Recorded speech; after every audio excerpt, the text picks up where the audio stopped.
Turn it on. Go to first gear. The unit starts to work at medium heat.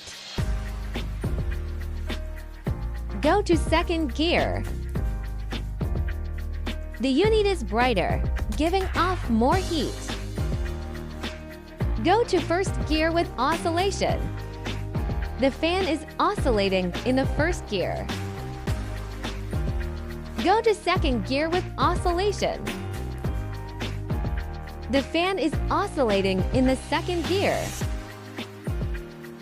Turn to 30 to start setting the timer. You can choose the expected working time, like 60, 120, 180.